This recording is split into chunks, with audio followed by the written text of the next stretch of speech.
제가 진짜 못 산다는 말이 절로 나온다니까요. 아유, 세상에 남편의 뜻이 남의 편이라고 하더니 그 말이 무슨 말인지 절절하게 알겠더랍니다. 제가 분명히 나오기 전에 부탁을 했거든요. 남편에게 제발 허튼 소리 하지 말라고 그렇게 이야기를 했는데 장모님께 식사 대접 한번 거하게 하겠다고 자리를 마련하더니 결국에는 제가 하지 말랬던 말을 술술 내뱉더라니까요. 이 원수. 아니 원수라는 말로 표현을 하기엔 너무나도 부족한 단어네요. 제가 정말 우리 친정엄마 얼굴 보기가 민망할 정도였다고요. 친정엄마는 사위놈이 웬일로다가 밥을 산다고 한다냐 하고 나오셨다가 남편의 말에 정색하면서 숟가락 탁 내려놓는데 제가 오죽하면 눈치가 보여서 무슨 말을 해야 할지 모르겠더라니까요. 한숨만 절로 나오는 상황이었지요. 거기서 남편의 편을 드는 건 말도 안 되는 일이고 친정엄마 편을 든다고 하면 남편이 삐질 게 분명한데 아유 머리야. 장모님 진짜 딱 한 번만 도와주시면 안 될까요? 아니 제가 진짜 이번만큼은 자신 있습니다. 지난번에는 제가 멍청하게 대기업에 당한 거나 다름없어요. 저희 회사 점점 성장해 나가고 있다는 거 잘 알고 계시잖아요. 장모님께서 딱 한 번만 더 도와주신다면 제가 앞으로 2배, 아니 10배로 갚겠습니다. 당신 지금 무슨 소리를 하는 거야? 나랑 이 이야기 안 하기로 약속했었잖아. 우리 집이 무슨 하수분이야? 엄마한테 돈 달라고 하면 밑도 끝도 없이 나오게. 그동안 당신 사업에 돈 분 게 얼만데 거의 밑 빠진 독에 물 붓는 수준으로다가 퍼줬는데 여태 잘 된 게 하나도 없었잖아. 당신은 좀 가만히 있어. 장모님도 그동안 나의 가능성을 보고 도와주신 거라고. 결혼해서 지금까지 성과가 부족했다는 거 저도 압니다. 하지만 변해가는 시대에 점점 더 사람들은 인스턴트니 영양소가 파괴된 음식들만 찾고 있는데 이런 부족한 영양을 뭘로 채워야겠습니까? 영양제밖에는 없습니다. 요즘은 이를 모를 기업에서도 대기업 벤치마킹에서 영양제들이 나오는 판인데 저는 저만의 독자적인 시끄럽네. 우리 딸이랑 결혼한 지 벌써 7년이 넘었어. 그 말이 무슨 뜻인가? 내가 7년이라는 시간 동안 자네 사업에 돈을 쏟아부었다는 뜻 아닌가? 우리 딸이 잘 살기를 바라는 마음에서 내가 쥐어주었던 투자금이었네. 지금까지 자네가 대박 터질 거다 해놓고 말아먹은 영양제가 몇 개인 줄 알아? 그거 하나 만드는데 들어가는 돈이 수억이다 수억. 애초에 제 사업에 투자하고 싶다는 말씀과 함께 결혼도 추진하셨던 거잖아요. 장모님, 제가 정말 이번만큼은 확실하게 설명해 드릴 수 있어요. 이번에는 아연이랑 철분이 합쳐져서 시너지 효과를 내는데 은근히 아연이 필수 영양소 비율이 적어서. 그렇게 말을 해봐야 까막눈인 내가 어찌 알겠나. 내가 투자를 했으니까 그게 맞는 결과를 돈으로 보여줘야지. 7년간 자네 회사가 적자를 낸 적이 있었던가? 자네 입장에서야 자네 돈이 들어가는 게 아니니까 적자라고 할 수도 있겠지만 내 입장에서는 실패한 투자밖에 안 되잖아. 당신 그만해 이제. 우리 엄마가 이렇게까지 말을 하면 영양제가 아니라 다른 사업을 할 생각을 해봐야 하는 거 아니야? 요즘은 알약으로 된 영양제 말고 왜 어린아이들을 위한 젤리형 영양제도 있고 당신이 너무 한 곳만 바라보니까 발전이 없는 거잖아. 당신이 나보다 영양제에 대해 잘 알아? 나는 평생을 공부했어. 내로라 하는 대학 나와서 평생 공부해서 나 스스로의 길을 개척해낸 거라고. 당신이 왜 자꾸 참견을 해서 부정적인 의견을 내고 나를 무시하려고 들어. 그러면 당신이 영양제 사업을 하든가. 남편이 갑자기 화를 버럭 내더라고요. 그럴 만도 하지요. 본인이 평생을 공부하고 일군 회사가 실적을 제대로 내지 못해서 망해버리게 생겼으니까요. 저랑 남편은 이런 이해관계를 가지고 결혼을 했었어요. 소위 말하는 손자리에서 만나 서로에게 도움이 될 수 있을 것 같다는 생각에 결혼을 약속하게 된 것이었거든요. 남편은 제약회사 연구원으로 오랜 시간 몸을 담고 있다가 본인 사업을 차린 지 얼마 되지 않아서 투자금이 많이 필요했고 우리 친정은 아버지 집안에서 대대로 물려내려오는 땅들이 있어서 넉넉한 생활을 하고 있었거든요. 결혼에 대해서는 이야기할 게 좀 있네요. 아버지께서 제가 결혼하기 직전에 암이 온몸에 전이가 되는 바람에 정말 힘들어 하셨었어요. 하루하루가 지옥이다 싶을 정도로 고통스러워 하셨는데 그 와중에 본인 평생 소원이 하나뿐인 딸이 시집가는 걸 보고 싶다는 것이었죠. 그때 제 나이가 37이었는데 오랜 시간 연애를 하던 남자친구랑 헤어지고 결혼을 하지 않겠다고 마음을 먹었었던 때였거든요. 아버지께서는 무남동녀 외동딸이 평생 시집을 안 가고 혼자 늙어 죽을까 봐 걱정이 되셨나 봐요. 결혼하는 걸 마지막으로 보고 싶다고 하셨고 결국 저는 엄마 손에 이끌려 선자리에 나가게 되었지요. 사실 아무나 대충 골라서 결혼을 해야겠다 싶었거든요. 아버지 돌아가신 뒤에 이혼하면 그만이지 하는 생각도 가지고 있었고요. 저는 태생이 결혼에는 큰 관심이 없는 사람이라 그냥 대충 보여주기 식으로 굴면 되지 않나 싶었죠. 근데 이게 은근히 또 선이라는 걸 보다 보니까 정말 괜찮은 사람을 만나서 결혼 생활을 해도 괜찮겠다 싶은 마음이 들더라고요. 그렇게 네 번째 선자리에서 만난 게 우리 남편이었어요. 우리 남편의 첫인상은 순박해 보인다 였습니다. 선자리가 처음이었는지 잔뜩 긴장을 한 상태로 와서는 나이가 40이고 제약회사 연구원으로 12년을 근무하고 퇴직한 뒤 본인 회사를 차렸다고 말을 하더라고요. 아니, 무슨 면접이라도 보는 사람처럼 줄줄이 준비해온 멘트를 읊어대는데 신선하다는 느낌까지 받았지 뭐예요. 그래도 제 생각으로는 사업을 하는 남자는 아무래도 좀 위험하지 않나 싶었는데 영양제를 만드는 일을 한다면서 앞으로의 건강관리가 어떻고 저떻고 이야기를 이렇게 하는 거예요. 근데 그때 우리 아버지께서 암으로 많이 힘들어 하셨으니까 제가 건강관리에 관심이 좀 있었거든요. 이 사람이랑 살면 적어도 건강검진을 놓칠 일은 없겠다. 영양관리는 제대로 하겠다 싶더라고요. 건강이라는 게 삶에서는 정말 중요한 역할을 하잖아요. 거기다가 앞에 3명이 전부 자기 자랑하느라 진을 빠지게 만드는 사람들이었는데 남편은 자기 자랑보다는 앞으로의 미래를 어떻게 꾸려나갈지에 대한 계획이 착실한 사람처럼 말을 하더라고요. 그게 마음에 쏙 들었어요. 저는 뭐 당장 내일을 어떻게 살아야 좋을지 매일 고민을 하는 사람이었기 때문에 자기 인생에 대한 뚜렷한 목표를 가지고 산다는 점이 무척이나 마음에 들었지요. 솔직히 말하면 저도 부자인 남자 만나서 팔자 피면 좋겠지만 제가 뭐 억만장자도 아니고 부자를 만날 수 있는 그릇은 아니었기 때문에 자기 계획이 확실한 사람이야말로 앞으로의 미래를 확실하게 준비할 수 있는 사람이다 생각이 들어서 남편이랑 결혼하는 게 좋겠다는 생각이 절로 들더라고요. 또 한 번 호감이라는 게 생기니까 그 뒤로는 좋은 모습만 보게 되더라고요. 그 이후에 남편이랑 몇 번 더 만나서 데이트를 했고 아버지의 증상이 점점 심각해져서 숨 쉬는 것조차 힘들어 하실 때 겨우겨우 휠체어를 탄 아버지를 모시고 결혼식을 올릴 수 있었어요.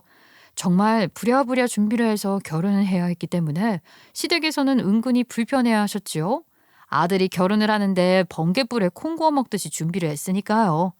아유, 사돈이 많이 아프셔서 하루라도 빨리 결혼식을 올려야 한다고 당장 이렇게 준비하는 거야 알겠지만 제대로 된 식장은 다 예약이 차서 교회에서 어영부영 결혼식을 올려야 하는 것도 별로 마음에 들지 않고요. 이럴 거면 가족끼리 언약식 같은 거 하고 나중에 결혼식을 올리는 게 모양새는 더 좋았을 것 같은데. 아이, 사돈 죄송합니다. 저희 애 아빠가 하나뿐인 딸 결혼식에 꼭 참석하고 싶다고 마지막 소원이라고 해서요.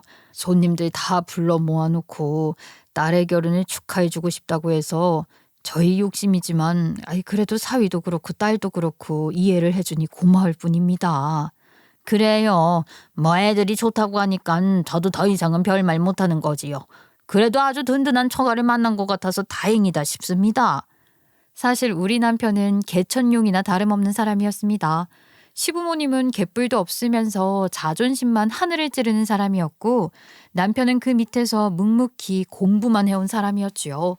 시부모님께서는 아들이 좋은 대학을 나와 좋은 회사에 취직을 하는 게 인생의 목표인 것처럼 굴었고 제대로 된 학원 하나 보내주지 못했으면서 남편에게 본인들이 노력해서 뒷바라지 해준 것 마냥 구는 사람들이었어요.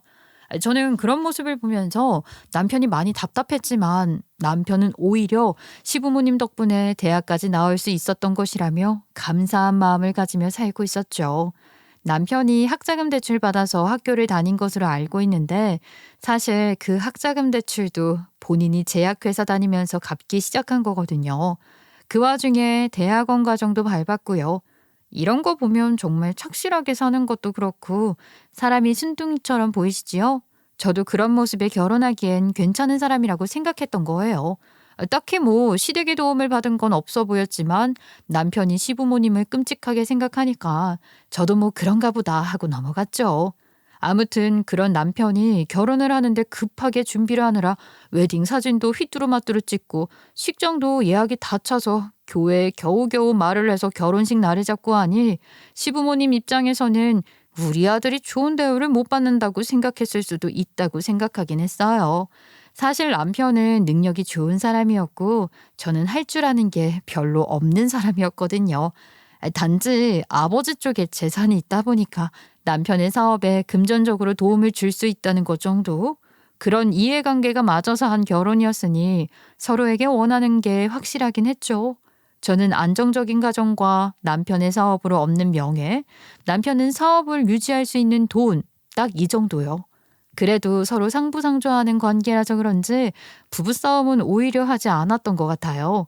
게다가 영 마음에 안 드는 사람이랑 결혼하는 건 아니었으니까 더 합을 맞춰서 살아가면 되겠다고 생각을 했었죠. 그냥 이 사람 정도면 평생 불같은 사람까지는 아니어도 잔물결처럼 잔잔하게 정붙이며 좋아하는 사람을 가지고 충분히 살 수 있는 사람이겠다 싶었어요. 아무튼 결혼하고 얼마 지나지 않아서 친정아버지께서 돌아가시게 되었고 친정아버지의 재산이 전부 다 친정엄마께로 넘어가게 되었어요. 사실 저는 재산이 정확하게 얼마나 되는지 가늠이 안 되더라고요. 이게 현금이면 모르겠는데 대부분 땅이다 보니까 시세라는 게 변동이 되기도 하고 그렇잖아요. 올랐다가 내렸다가 아주 요동을 치니까요. 결혼 생활 1년 차에 운이 좋게도 별다른 노력을 하지 않았음에도 불구하고 아이를 가지게 되었어요. 노산처럼 보여서 걱정이 조금 되었지만 남편이 살뜰하게 챙겨주어서 임신 기간도 호강하면서 지냈죠. 남편은 저를 보필하면서 새로운 영양제를 준비하게 되었어요. 신제품이 대박이 터지면 앞으로 먹고 살 걱정 없을 거라면서 친정엄마한테 사업 자금을 조금만 도와달라고 하였고 결혼 1년 차 이후부터 7년 차가 될 때까지 친정엄마는 제가 잘 살았으면 하는 바람으로 야금야금 땅을 팔아 남편의 사업에 돈을 쏟아부으셨습니다. 그런데 이게 참 웃기죠. 그렇게 야금야금 팔아서 자금을 마련할 땐 잘 몰랐었는데 6년이라는 시간 동안 남편의 사업 자금을 대준 걸 계산해 보면 어마어마한 돈이 되더라고요. 거의 5억에 가까운 돈을 투자하셨거든요. 5억이라는 돈이 어디 쉽게 만질 수 있는 돈입니까? 아니잖아요. 누군가는 평생을 모아도 5억을 못 모은다고 하던데요. 물론 투자라고 생각하면 5억 가지고 왜 그래? 할 수 있겠지만 남편 회사 규모가 작은 걸 생각하면 5억이라는 돈이 어마어마한 돈이다 이 말입니다. 그런데 그걸 다 날려먹은 것도 모자라서 새롭게 투자를 해달라고 말을 하니 제가 열불이 터지지 않겠어요? 그러니까 장모님, 이번이 진짜 마지막이라니까요. 제가 더 이상은 연구할 수 있는 영양제도 없고 이번에 심혈을 기울여서 제 모든 능력을 다 쏟아부어서 만들어 볼 예정입니다. 더도 말고 덜도 말고 정말 딱 2억만 투자를 해주시면. 자네, 내가 우리 딸이랑 결혼하고 자네 회사에 투자한 돈만 5억이라네. 그래, 사업하는 사람에게 5억이라는 돈이 크지 않게 느껴졌을지도 모르지. 하지만 내 마음은 다르지 않겠나? 그렇게까지 해달라는 대로 투자를 해줬는데 여태 낸 성과가 뭐가 있나? 우리 딸 몇 년 전부터는 다시 회사도 출근하고 있지 않나? 아이를 둘이나 낳았으면서 아이 커가는 걸 제대로 지켜보지도 못하고 사회생활을 해야 하는 내 딸의 마음이 얼마나 무너지겠나. 내가 자네와의 결혼을 찬성한 이유는 자네가 그래도 먹고 살 만큼 유지가 되는 사업을 한다고 당당하게 말을 했기 때문에 우리 딸이 돈 걱정은 덜 하겠구나 싶어서 허락한 걸세. 압니다. 장인어른도 돌아가시기 전에 우리 와이프는 절대 굶기면 안 된다고 신신당부를 하셨던 것도 기억합니다. 그래서 이번 신제품에 제가 모든 걸 정신을 다 쏟아붓고 있는 겁니다. 이것만 잘 되면 앞으로 먹고 살 걱정 정말 안 해도 된다니까요. 자네가 작년에 나한테 돈 타갔을 때도 똑같은 소리 했던 거 기억 안 나나? 그래놓고 물건 재고만 쌓이고 안 팔리니까 한다는 소리가 대기업에서 벤치마킹해서 그런 거라고 하지 않았어? 아니, 영양제 만드는 회사가 한두 개도 아니고 자네가 정말로 능력이 있는 사람이었다면 그런 것까지 다 예상을 해서 더 확실한 홍보를 하고 물건을 팔았어야지. 제가 진짜로 마지막이다 생각하고 정말 제대로 준비해 볼게요. 이번만큼은 장모님도 와이프도 우리 자식들에게도 부끄럽지 않은 제품 만들겠습니다. 저에게도 정말 마지막 기회라고 생각할게요. 장모님, 매번 말만 했다고 생각하지 마시고 이번에는 정말 저 한 번만 믿어주세요. 부탁드립니다. 미안하네. 내가 정말 싫어서 안 도와주는 게 아니라 이제는 더 이상 팔 땅도 없어. 오죽하면 내가 우리 남편네 집안에서 물려준 땅들 전부 팔아치워가면서 도와줬는데 이제는 더 이상 돈 나올 구멍이 없다니까. 2억이 무슨 네 집 개 이름도 아니고 작년에 자네 도와줬을 때도 내가 결국 집 팔아서 해준 거 아니었나? 남편이랑 살던 집까지 정리해서 도와주고 이제는 이 작은 집까지 팔아서 해달라는 건 아니겠지? 그럼 나는 어디 가서 사나? 자네가 나를 모시고 살 텐가? 그 말에 남편이 꿀먹은 벙어리가 되더라고요. 사실 합가 문제는 남편이 입 밖으로 꺼낼 수도 없는 입장이었거든요. 작년에 우리 친정엄마가 평생 살던 아파트 처분해서 남편 사업을 도와주셨을 때 말이죠. 그때 제가 합가 이야기를 꺼냈었는데 남편이 절대 안 된다고 그랬었거든요. 왜냐면 시부모님도 사실 그렇게 넉넉한 형편이 아니라 우리에게 얹혀 살고 싶어서 합가 이야기를 몇 번이나 꺼내셨었는데 그런 시부모님을 무시하고 우리 친정엄마를 모시고 살면 안 된다고 그런 것이었어요. 솔직히 말해서 시댁에서 우리 살림에 도움 준 거 하나 없는데 당연히 모시려면 우리 친정엄마를 모시고 살아야 하는 게 맞다고 생각을 했거든요. 남편도 뭐 그 정도는 알고 있겠지요. 근데 본인 부모를 무시할 순 없으니까 아예 합가 같은 건 서로 생각도 하지 말자고 먼저 못을 박더라니까요. 나야 뭐 이러나 저러나 시댁이랑 가까이 지내고 싶지 않았으니까 알겠다고 했지만 남편 입장에서는 독이 된 거죠. 합가를 하자고 말은 못하지. 투자는 받고 싶지. 아주 가슴이 답답해 보이더라고요. 이쯤에서 궁금하신 게 생기셨죠? 왜 친정엄마가 집까지 줄여가면서 우리 남편의 사업에 돈을 쏟아부었는지 말이죠. 처음에 영양제 사업에 투자를 했을 땐 잘 됐었어요. 첫 번째 상품이 잘 안 풀리고 두 번째 상품은 정말 심혈을 기울여서 패키지도 만들고 돈도 많이 투자해서 홍보를 하고 한 덕에 본전 이상을 뽑았거든요. 아이가 태어나고 얼마 되지 않았을 때라 우리 아이가 정말 복덩이구나 싶었다니까요. 두 번째 상품이 너무너무 잘 터지고 세 번째 상품까지 제대로 반응이 와서 친정엄마께서 팍팍 투자를 해주셨었습니다. 물 들어올 때 노져야 하는 법이라고 하시면서 그때 아마 땅 있는 거 전부 처분해서 남편 사업에 투자를 해주셨을 거예요.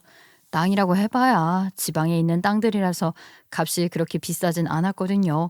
개발이 되었다면 모를까 개발이 되기도 전에 남편이 이렇게 말아먹었으니 뭐 할 말이 없네요. 그런데 승승장구한다고 생각했던 남편의 사업에 먹구름이 끼게 되었어요. 네 번째 상품이 제대로 문제가 터졌죠. 그게 바로 작년에 나온 상품이었는데 남편이 제일로 돈을 많이 투자해서 만든 상품이었거든요. 그런데 글쎄 대기업에서 우리 상품을 그대로 따라해서 낸 것도 모자라 우리 남편이 만든 제품에 논란이 되는 성분이 하나 있었던 거예요. 뭐 성분 자체의 논란이 아니라 다른 공장 제조 과정에서 곰팡이가 발견이 되면서 그 추출물이 들어가는 식품은 먹으면 안 된다. 이런 논란이 생겨버리는 바람에 남편의 영양제도 완전히 나가리가 된 거지요. 대기업이야 뭐 전량 폐기합니다. 저희는 논란이 되는 것은 판매하지 않겠습니다 하면서 보여주기 식으로 딱 처리를 해버렸는데 우리 남편 같은 중소기업에서는 그 모든 것들이 다 떠안아야 할 빚이 되는 거잖아요. 그러니까 그동안 모아두었던 돈도 싹 털어서 떠안게 된 재고들 메꾸고 우리 친정엄마는 그동안 몇 개의 상품이 잘 풀렸으니까 이제는 걱정 없겠다 했었는데 갑자기 상품이 그렇게 되니까 실망도 크게 하신 거지요.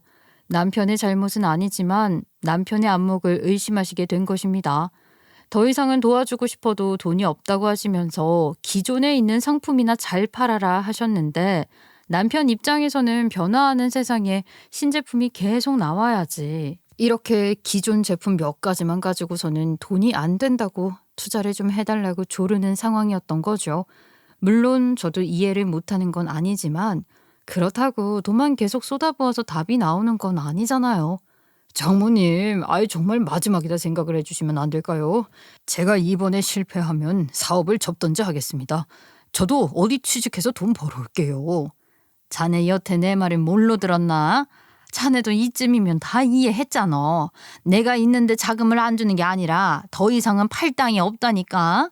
자네 때문에 내가 집까지 팔아치운 마당에 무슨 돈이 더 있어서 자네를 돕겠냐고. 아유, 내 팔자야.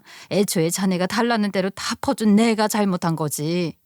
돈이 없어서 더 이상은 못 도와주신다는데 저랑 남편이랑 무슨 할 말이 더 있겠어요. 그날 그렇게 투자는커녕 친정엄마의 꾸지람만 듣고 집으로 돌아오는데 남편이 한숨을 그렇게 쉬더라고요. 그 입을 얼마나 꿰매버리고 싶었는지 몰라요. 아휴, 벌써 테스트용으로 몇 개 뽑아봤는데 아휴, 우리 직원들 사이에서는 반응 정말 좋았거든. 속쓰림도 전혀 없고 위장보호도 되고 말이야. 거기다가 숙취가 있을 때 먹어도 부작용 하나 없고 필수 영양소에다가 피부까지 좋아지는 성분이 들어있어서 20, 30대 여자들에게 반응이 폭발적일 것 같은데 아휴, 물량을 찍어낼 수 있는 비용이 부족해. 우리 집에만 기대하지 말고 시댁에도 이야기를 해봐. 우리 엄마 집까지 팔아치운 마당에 시댁에서는 너무 도움도 안 주는 거 아니야? 우리 집에 돈이 어딨어. 지금 사는 집도 전세금 겨우겨우 마련해서 들어간 건데 애초에 우리 아버지는 나 사업하는 거 반대 심했었잖아. 멀쩡히 다니던 회사나 열심히 다니지 왜 허짓거리 하냐고. 내가 그래서 우리 아버지랑 이야기하는 것도 별로 안 좋아하는 거 알면서 도와달라는 소리를 어떻게 하겠어. 지금 집 전세로 들어가게 된 것도 다 내 탓인데. 남편이 퇴직금만으로 사업을 하기엔 초기 투자 비용이 너무 많이 들어가서 결혼 전에 회사를 차릴 때 시댁에서 집 팔아서 해준 걸로 알고 있었거든요. 이쯤 되면 남편의 능력이 부족한 것은 아닌가 의심이 되더라고요.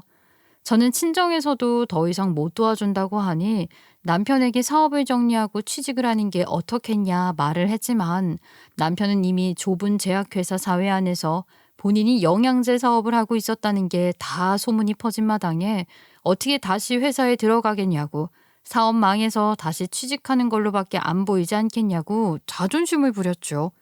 있는 상품 다 팔아도 뭐가 안 되면 그때나 고민해보겠다고 나이 50 가까워진 마당에 그런 철없는 소리를 하는데 솔직히 앞날이 막막하긴 했습니다.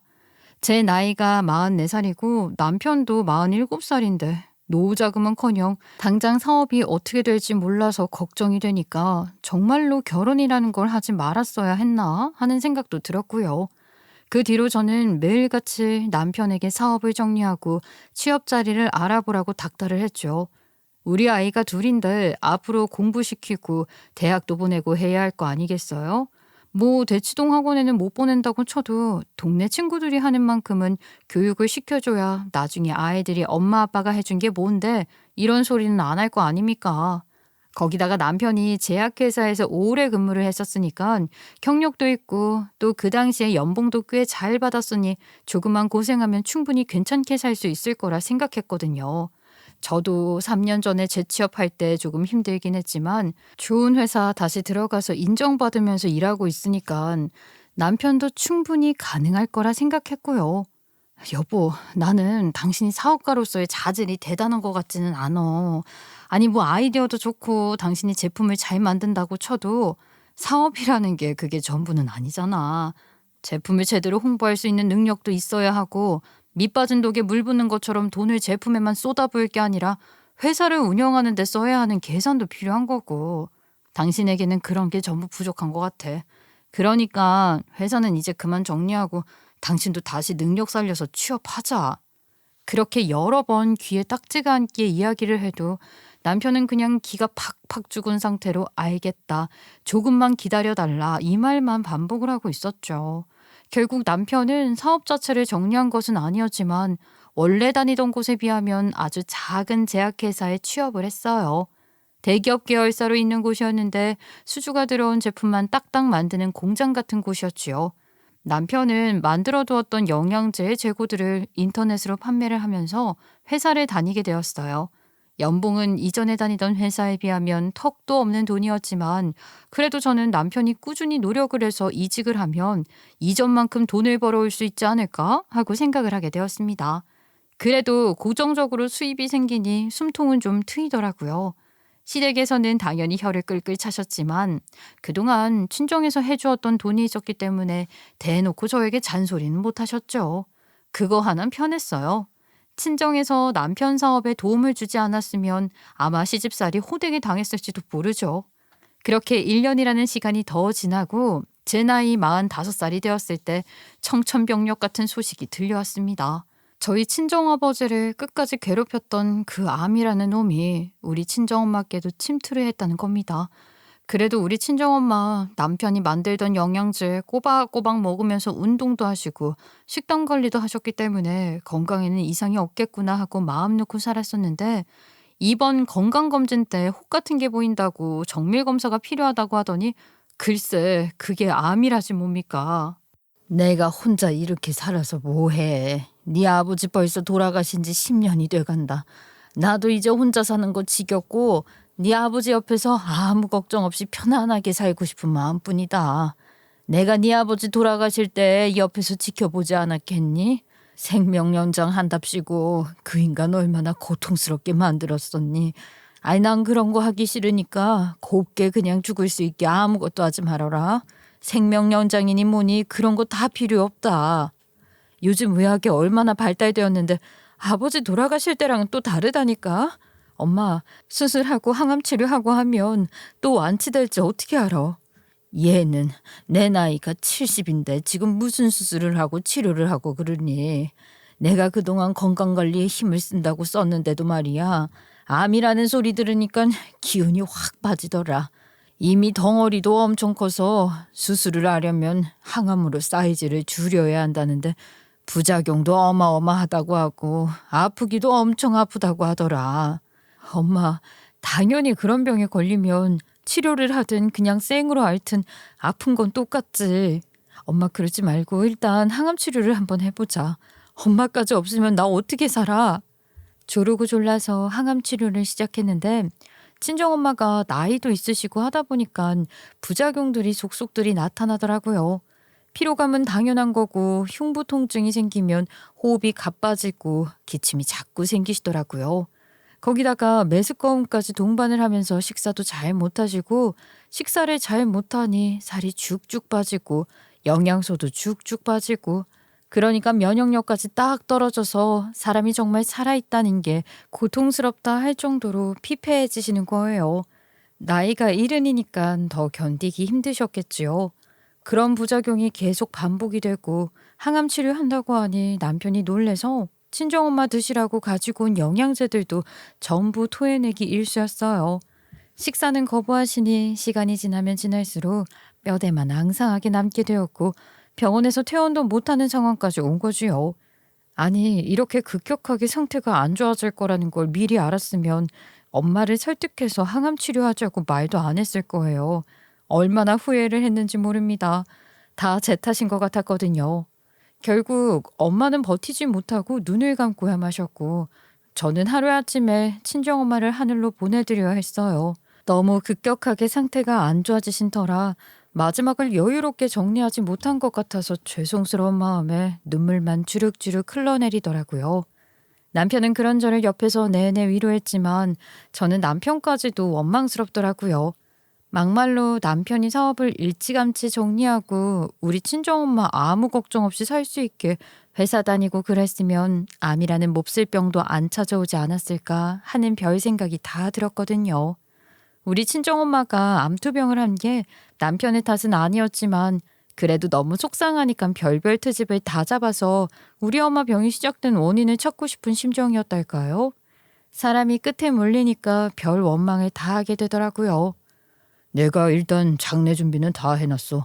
회사에서 온 꽃들도 다 진열해놨고 그 상조회사랑도 이야기를 했는데 당신이 여기 물품에 사인을 해야 된다네. 음식은 몇 종류를 준비할 건지 그런 것들도 다 체크해봐야 한다고 하더라고. 상복은 내가 밑에서 빌려오긴 했는데 사이즈 안 맞으면 교환해야 된대. 그러니까 얼른 갈아입고 나와. 고마워. 내가 해야 하는 일인데 너무 정신이 없어서 뭐부터 어떻게 해야 할지 모르겠네. 아버지가 돌아가셨을 때 다 해봤던 건데도 하나도 모르겠어. 당신 없었으면 아무것도 못했을 거야. 지금 감상에 젖을 시간이 어딨어. 상조회사에서 장모님 연락처에 있는 사람들에게 문자 메시지 보낸다고 하더라. 아무튼 당신도 정신 차리고 얼른 준비해. 장모님 가시는 길 울고만 있으면 속상해 하시지 않겠어. 마지막까지 잘 준비해서 보내드리자. 남편이 그나마 이성적으로 행동을 해주었기 때문에 일사천리로 장례 준비를 할 수 있었어요. 그렇게 첫날부터 지인들의 회사 사람들까지 조문을 싹 오고 시댁 식구들도 와서 마음고생 많았다고 위로를 해주시고는 돌아가시더라고요. 장례라는 게 참 복잡하고 할 일도 많더라고요. 그러다 보니까 어느새 발인을 앞두고 있었고 친정엄마가 미리 마련을 해두셨던 장지에 연락을 해두었죠. 아버지 옆에 묘자리를 준비해 두셨더라고요. 정말 이제 다 끝이구나 하고 있는데 장례식장에 웬 양복을 입은 남자가 두리번거리면서 들어오더라고요. 나이대는 저희와 비슷해 보이는 사람이었는데 제 앞에 오더니 제 이름을 부르시는 게 아니겠어요? 누구시죠? 저희 친정엄마 손님이신가요? 저는 고인이 되신 양말숙 씨께서 선임하셨던 변호사입니다. 유언을 남기신 게 있어서 전해드리려고 왔습니다. 유언이요? 저희 장모님께서 유언을 남기셨다고요? 변호사는 서류 봉투 하나를 전해주고 사라졌고 저랑 남편은 놀래서 서류 봉투를 열어보았죠. 그러니 친정엄마의 자필로 작성이 된 유언장이 나오는데 줄줄 읽어내리기 시작했어요. 남편이랑 제 눈이 아주 휘둥그레 떠지더라고요.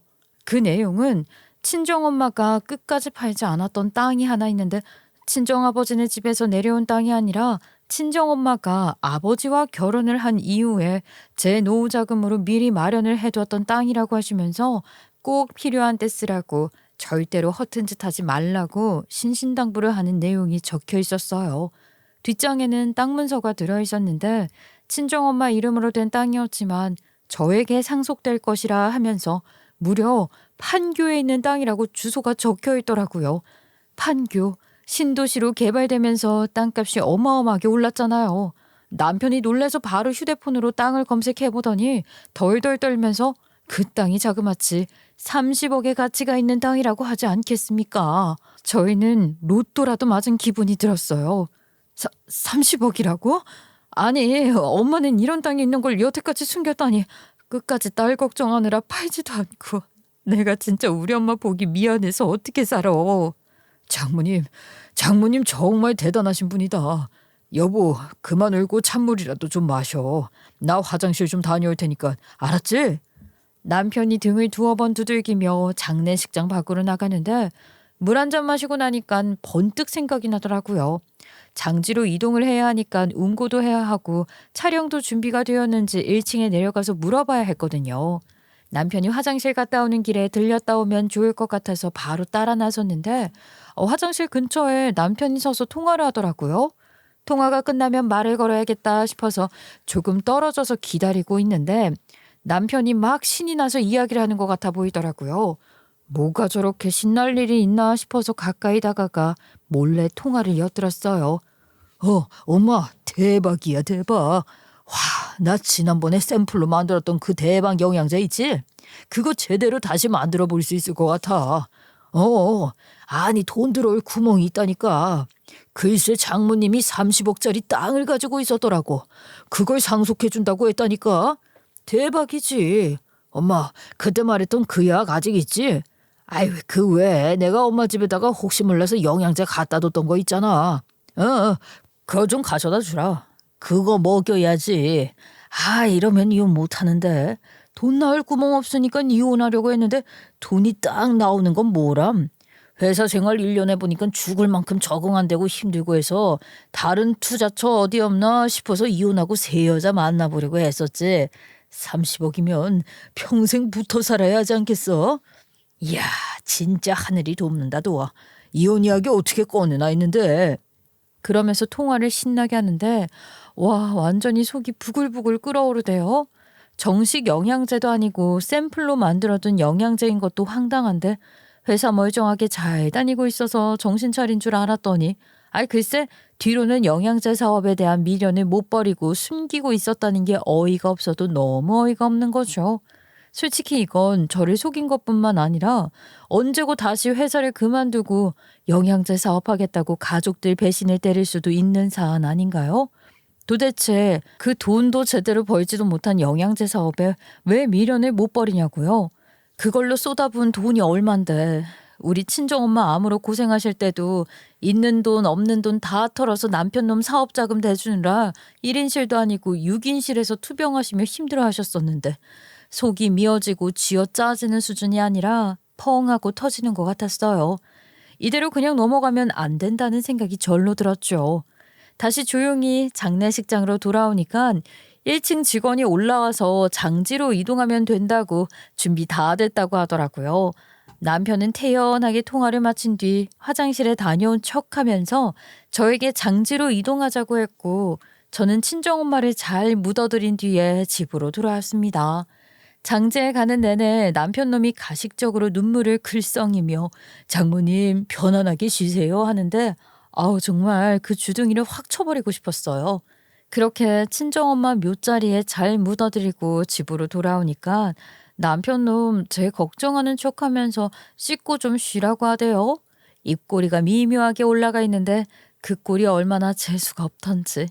제가 씻으려고 화장실에 들어가니 시댁에도 장례 잘 끝났다고 잠깐 얼굴 비추러 다녀온다고 좀 자고 있으라고 하더니 나가대요. 어이가 없어서 그 영양제 챙기러 간 것이겠죠. 씻고 나와서 TV를 좀 보고 있으니 남편 놈이 시댁에서 뭘 그렇게 싸운 건지 자기가 밥 준비하겠다고 하대요. 우리 엄마가 당신 걱정 많이 하더라. 속상할 텐데 나한테 잘 보살펴주라고 이렇게 반찬까지 다 싸주셨어. 당신이 우리 엄마가 만든 밑반찬이랑 김치찜 좋아하잖아. 엄마가 해두셨더라고. 당신 다 먹어야 된대. 내가 얼른 데워올 테니까 우리 저녁 먹자. 수상하게 기분 좋아 보이는 남편놈 장단에 맞춰주기 싫어서 대충 밥 먹고 추웠죠. 남편놈 제 기분이 어떤지 은근히 살펴보대요. 슬슬 땅 팔아서 자기 도와달라는 이야기를 할 것 같다는 느낌이 들었죠. 저는 생각을 정리해야 할 시간이 필요했어요. 아우 피곤하다. 자야겠어. 도무지 오늘 하루가 어떻게 흘러갔는지 모르겠네. 먼저 들어가서 누울게. 잠깐만 여보. 기운 많이 떨어져 보인다. 피부도 좀 푸석푸석해진 것 같고. 이거 먹고 자. 이거 영양제야. 내가 이런 거라도 챙겨줘야지. 물이랑 같이 한 알만 먹으면 돼. 이거 진짜 비싸고 좋은 영양제다. 당신 주려고 내가 준비한 거야. 매일매일 먹으면 몸이 엄청 좋아질 거라고. 당신도 체력 관리해야지 이제는. 그렇게 좋으면 당신이 먹지 왜 나한테 줘? 영양제 쳐다보기도 싫은데 당신이나 먹어. 우리 여보해 주려고 내가 직접 준비한 건데 성분까지 다 따지면서 우리 집에서 제일 귀한 사람이 당신인데 당신이 먹어야지. 여기 성분 좋은 건 다 때려박은 영양제라니까. 못 믿겠어? 이거 봐봐. 여기 영양제 통에 적혀있지. 이것저것 가득 들어있는 거. 이 새 거야 새 거. 2달 치니까 2달 동안 꼬박꼬박 먹어봐. 완전히 달라진다니까. 피부도 탱탱해지고. 제 눈앞에 영양제를 들이미는데 정말 기분이 나빠도 너무 나빠서 미치겠더라고요. 아니 오늘 친정엄마를 보내드리고 왔는데 피곤해서 쉬고 이성적으로 생각도 좀 하고 남편이랑 치고받고 해보려고 했는데 눈앞에 바로 영양제를 들이밀지 누가 알았겠냐고요. 저는 그 영양제통을 통째로 빼앗아서 제 손에 한 움큼 가득 쏟아부었어요. 남편은 뭐 하는 거냐고 놀래서 저를 쳐다보고 있었고 저는 이성을 잃고 남편의 입안에다가 그냥 그 영양제를 쳐 넣어버렸죠. 남편은 그 영양제를 입에 물고서는 당황해하더라고요. 그렇게 좋은 게 가득하면 너나 처먹지 왜 나한테 다 먹으라고 들이밀고 난리야. 내가 싫다고. 네가 만든 영양제에 관심 없다고. 이게 뭐 하는 거야. 아니 내가 만든 영양제인 건 어떻게 알았어? 왜 몰라? 내가 그렇게 바보인 줄 알아? 아니 통화를 하려면 적어도 어디 사람 없는 데 가서 몰래 하던가. 화장실 앞에서 떡하니 깔깔거리면서 돈 나올 구멍 생겼다고 어머님이랑 신나게 통화하던데. 이혼하려고 준비하고 있었는데 30억 생겨서 이혼 못하겠다고? 야 네가 사람 새끼냐? 그걸 다 들었어? 저 오해야. 내가 당신이랑 이혼을 하긴 왜 해? 그냥 우리 엄마 앞에서 센 척 한번 해본 거지. 센 척 같은 소리하고 앉아있네. 얼굴색이 새하얗게 질렸는데 센 척은 무슨 얼어뒤질 센 척이야. 야 내가 30억 상속받게 생겼으니까 이혼 생각 접고 네 영양제 사업에 투자할 돈 나한테 타내고 싶어 이러는 거잖아. 그래서 나한테 몸에 좋다는 영양제 챙겨주면서 사근사근해진 거 아니야? 아유, 오해라니까. 당신밖에 없지 나는. 장모님 가시는 길 끝까지 내가 배웅을 왜 했겠어.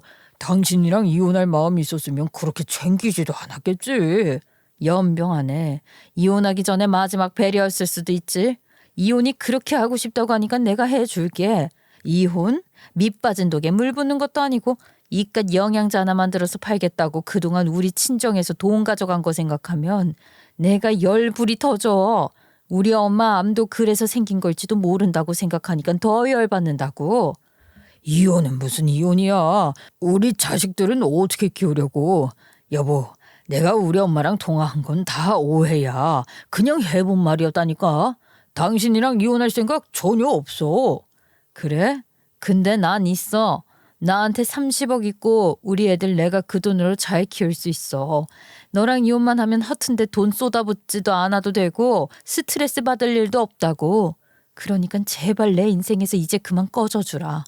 우리 아버지 때문에 헐레벌떡 결혼하느라 선봤던 애들 중에 네가 제일 괜찮아 보여서 한 건데 내 선택이 잘못된 것 같다. 그걸 이제라도 깨달아서 너무 다행이지 뭐야. 그러니까 너만 없으면 내 인생 괴로울 일도 없고 신경 쓸 일도 더더욱 없다고. 이혼해. 그러면 이혼할 때 재산분할 똑바로 해.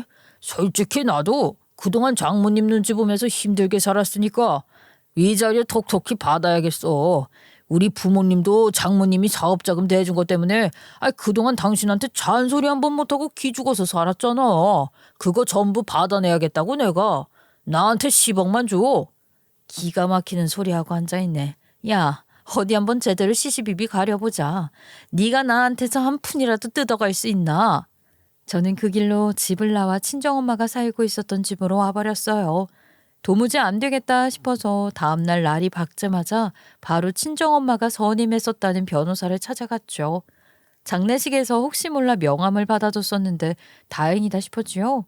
찾아가서 남편이 그동안 저희 집에서 받아갔던 투자금부터 시작해서 상속재산에 대한 위자료를 청구하겠다고 한 것까지 술술 털어놓으니까 변호사가 어이가 없다는 듯이 웃대요. 하기엔 남편의 말이 얼토당토하지 않다는 건 지나가는 개가 들어도 알겠더라고요. 고인의 통장 기록을 살펴보면 투자금에 대한 증거는 확실하게 나올 것 같고요. 재산 분할할 때 인정도 받을 수 있습니다. 거기다가 상속재산은 재산 분할에 포함되지 않기 때문에 위자료로 10억을 가져간다는 건 말도 안 되는 소리고요. 지금부터 그럼 확실하게 정리하기 위해서 제가 변호를 해드리겠습니다. 든든하더라고요. 친정엄마가 일부러 변호사를 선임해서 유언장을 저에게 전달하신 건 아닌가 하는 생각을 하게 됐죠. 남편이 이런 일을 벌일 거라는 걸 미리 예견이라도 하셨던 걸까요? 그냥 저를 붙잡고 안 팔고 내버려둔 땅이 있으니 몰래 너 혼자만 알고 있어라 해도 될 것을 굳이 유언장까지 전달해가면서 보란 듯이 행동하신 게 남편 놈이 속으로 어떤 꿍꿍이를 가지고 있었는지 눈치채고 하신 행동 같다는 생각이 들었죠. 친정엄마께 얼마나 감사한 마음이 들었는지 이래서 조상덕을 본다는 말이 있는 건가 봐요. 저도 우리 친정엄마 덕분에 남편 놈의 더러운 꿍꿍이와 속내를 알게 되었으니 지금이라도 마지막 재산 지켜가며 이혼할 수 있게 된 것 아니겠어요? 친정엄마는 돌아가시기 직전까지 저를 걱정하셨던 겁니다. 얼마나 인생을 되돌아보게 되던지 이런 친정엄마 덕분에 제가 지금이라도 정신을 차리고 제 몫을 챙길 수가 있게 되었으니까요. 소송이 시작되고 나서도 걱정이 이만저만이 아니긴 했는데 변호사의 말처럼 상속재산은 재산 분할에 포함이 되지 않았고 오히려 제가 그동안 밑빠진 독에 물 붓기 마냥 남편 사업에 도움이 되어주겠다는 게 인정이 되어서 남편 놈이 저에게 억대의 재산 분할을 해주어야 하는 실상에 놓이게 되었습니다. 남편 놈은 이런 법이 어디 있냐면서 돈이 있는 사람이 나눠야지 왜 없는 사람 것을 갈취하냐고 소란을 일으켰고 법정에서 물의를 일으킨 죄로 벌금까지 물게 되었어요. 아주 씩씩거리는 꼴이 기가 막히더라고요. 그런데 더 웃긴 건 남편 놈이 취직을 했잖아요. 그 회사가 제약회사였고 남편 놈은 영양제 사업을 하고 있었으니 이게 동종업계로 겹치기가 되더라고요. 회사 측에서는 남편 놈이 영양제 사업을 하는 걸 몰랐던 거죠. 남편 놈 취직하기 전에 문제가 될 걸 알았던 건지 뭔지 시어머니 명의로 그 사업을 슬쩍 돌려놨더라고요. 그 사실까지 밝혀지게 되면서 회사에서 잘린 건 당연한 거고 회사 측에서 배임죄를 물었더라고요. 남편 놈이 회사에서 개발되는 약들의 정보며 뭐며 본인 사업으로 빼돌린 거 아니냐고 애초에 사업하는 걸 숨기고 들어왔기 때문에 기밀 유출이 되었을지도 모르는 일이라면서 이건 배임죄에 해당하는 거라고 소송을 딱 걸어버린 거죠. 남편 놈 이혼 소송 중에 회사에서 소송까지 당하면서 완전히 와르르 무너져 버렸습니다.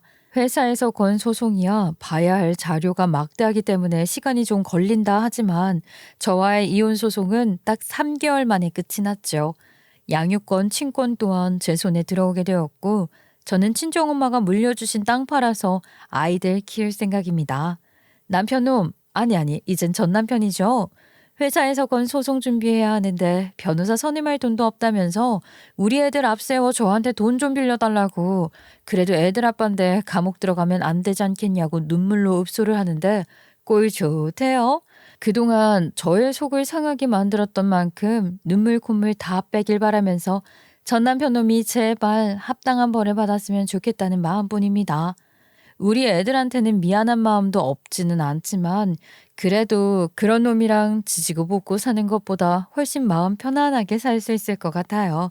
앞으로 먹고 살 걱정 없으니 아이들이랑 행복하게 추억을 차곡차곡 쌓으면서 애 아빠의 빈자리가 느껴지지 않도록 노력할 예정입니다. 물론 홀로서기라는 게 두렵기도 해요. 결혼 전에는 부모님 품 안에서 걱정 없이 살았고 결혼 후에는 그래도 남편이 있어 든든하다 생각했던 적도 있었으니까요. 이제는 제가 아이들까지 전부 책임져야 하는 입장이니 어떤 고생길이 열릴지 걱정이 되지만요. 그래도 엄마니까 저도 우리 친정엄마처럼 잘 해낼 수 있겠죠? 하늘에 계신 우리 부모님 보기 부끄럽지 않게 힘내서 잘 이겨내 볼게요. 제 이야기를 들어주셔서 정말로 감사합니다.